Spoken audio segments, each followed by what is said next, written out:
kana yusalli bil lail, jikalau dia sembahyang di malam hari.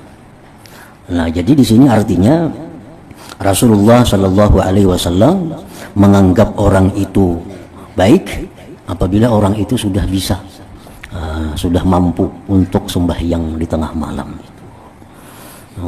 Kayak kita berilmu, kita sosial, kita berbuat baik macam-macam, tapi kalau kita belum bisa untuk bangun sembahyang di tengah malam, itu masih belum lengkap kebaikan. Di tengah malam menyeru, apa ajar Tuhan? Adakah di sana orang yang meminta sesuatu? Adakah di sana orang yang minta ampun? Adakah di sana orang yang bertaubat? Nah, jadi ini menunjukkan bahwa kalau hanya kita punya ilmu tentang keindahan kepribadian Sayyidina Abdullah bin Umar radhiyallahu anhuma di sisi Rasulullah sallallahu alaihi wasallam. Artinya sahabat-sahabat Nabi ini memuji Abdullah bin Umar di hadapan Rasulullah sallallahu alaihi wasallam. Abdullah bin Umar itu orangnya bagus, orangnya ini itu, kebaikan-kebaikannya disebut oleh sahabat Nabi. Lalu baginda Rasulullah bersabda, ni'mar rajul huwa law kana yusalli bil lail. Artinya jar Nabi, Abdullah bin Umar itu sangat baik orangnya, apalagi kalau beliau bangkit sembahyang di waktu malam. Ni'mar rajul huwa law kana yusalli bil lail. Ujar Nabi itu bujur, Abdullah bin Umar itu orang yang sangat baik. Law kana yusalli bil lail, jikalau dia sembahyang di malam hari. Nah, jadi di sini artinya Rasulullah Shallallahu Alaihi Wasallam menganggap orang itu baik apabila orang itu sudah bisa, sudah mampu untuk sembahyang di tengah malam. Kayak kita berilmu, kita sosial, kita berbuat baik macam-macam, tapi kalau kita belum bisa untuk bangun sembahyang di tengah malam, itu masih belum lengkap kebaikan kita. Sebab jar Nabi apa? Ni'mar rajul huwa law kana yusalli bil lail. Abdullah bin Umar itu sebaik-baik laki-laki jikalau dia sembahyang di tengah malam. Nah, jadi orang-orang yang bisa istiqamah, orang-orang yang bisa mudawamah rutin selalu salat malam dengan ikhlas karena Allah, itu bisa dijadikan alamat bahwa ini orang adalah orang yang baik, orang yang baik. Tetapi sebaliknya, bagaimanapun orang itu baiknya, masih belum bisa sembahyang sunnah di tengah malam, itu masih belum bisa sepenuhnya dikatakan orang yang baik. Nah, seperti Ibnu Umar tadi. Nah, lanjutan kisah ini sampai kabar ini kepada Ibnu Umar. Padahkan orang Ibnu Umar, ujar orang, wahai Ibnu Umar, tadi engkau dipadahkan Nabi orang yang baik jikalau sembahyang malam. Nah, ujar Abdullah bin Umar, sejak itu sampai sekarang aku kada pernah lagi meninggalkan salat malam itu.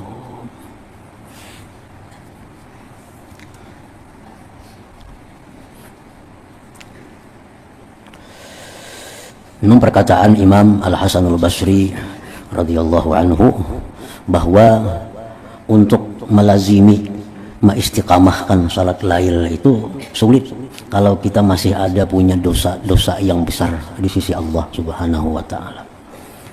Sulit kita. Walaupun kita sudah cukup persiapan, siang sudah istirahat, malam sudah lekas guring, tapi kita masih ada dosa-dosa besar yang belum diampuni Allah. Nah, kita akan terpasung oleh dosa itu sehingga kita berat kada kawa melakukan salatul lail, sembahyang di tengah malam itu secara istiqamah. Artinya namun sewaktu-waktu itu bisa aja kawa, sewaktu-waktu misalnya kita ada kebutuhan lawan Tuhan, misalnya kita ada perlu, nah itu bisa kita sembahyang tengah malam, begitu selesai bisa ampih juga bangun tengah malamnya. Nah, itu ngarannya kada istiqamah.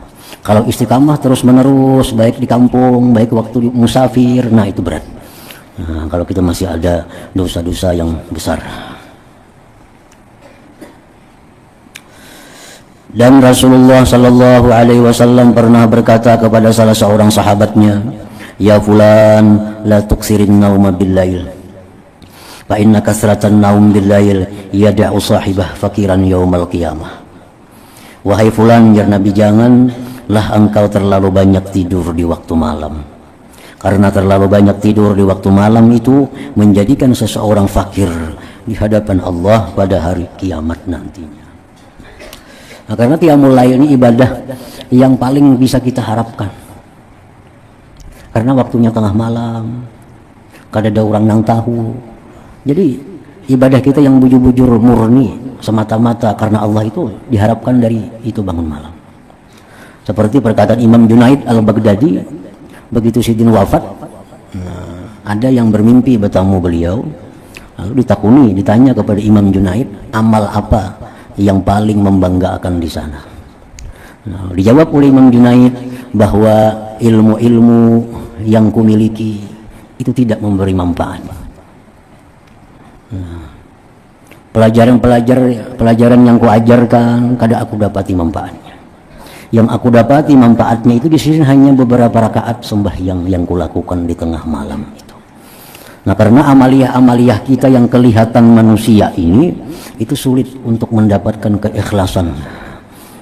Nah, sulit mendapatkan keikhlasan. Nah, kalau sembahyang di tengah malam, siapa yang tahu? Kalau kita seorang pada kita berani aja kadang yang tahunya orang. Nah, jadi itu bujur-bujur ikhlas.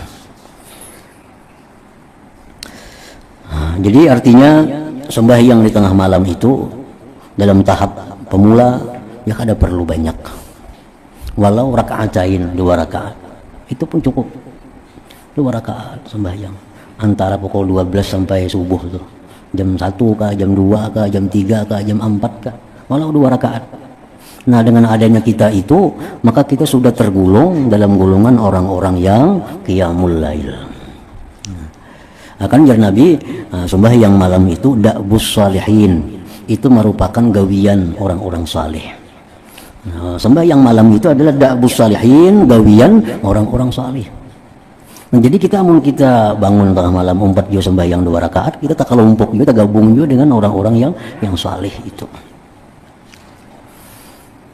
Seperti apa yang dikatakan oleh Imam Ghazali, bacalah Quran walaupun beberapa ayat sehari, supaya masuk dalam golongan orang-orang yang baca Quran. Nah, bangunlah malam hari sembahyang sekalipun 2 rakaat, supaya masuk dalam golongan orang-orang yang baca Quran, salat tahajud di malam hari. Di akhirat kan dipanggil oleh Allah di padang mahsyar, ada pengumuman dari Allah, mana orang-orang yang renggang belakang mereka di malam hari beribadah kepada Allah. Mana orang yang sembahyang tahajud, masuklah kalian ke dalam surga tanpa melalui hisab dan sebagainya. Itu hadis ada demikian. Nah, di situ kan disebutkan orang harus sembahyang 100 rakaat, harus 20 rakaat atau harus 30 rakaat, walaupun 2 rakaat sudah masuk dalam panggilan siapa-siapa orang yang tahajud di malam hari, masuklah kalian ke dalam surga. Wahai anakku yang tercinta, hendaklah engkau selalu mengingati firman Allah Ta'ala, wa minal laili fatahajjat bih. Maksudnya, dan hendaklah engkau bangkit sembahyang tahajud pada sebahagian daripada waktu malam. Sembahyang tahajud. Dan firman ini mengandungi makna suruhan Tuhan. Wa minal lail fatahajjat, itu fi'il amar. Tahajjadu. Nah, itu kan fi'il amar, artinya perintah. Dan daripada malam hari maka engkau bertahajud dengannya. Tuhan kadang menyuruh harus 10 rakaat, harus berapa rakaat? 2 rakaat sudah cukup. Masuk sudah dalam golongan orang-orang yang tahajud itu.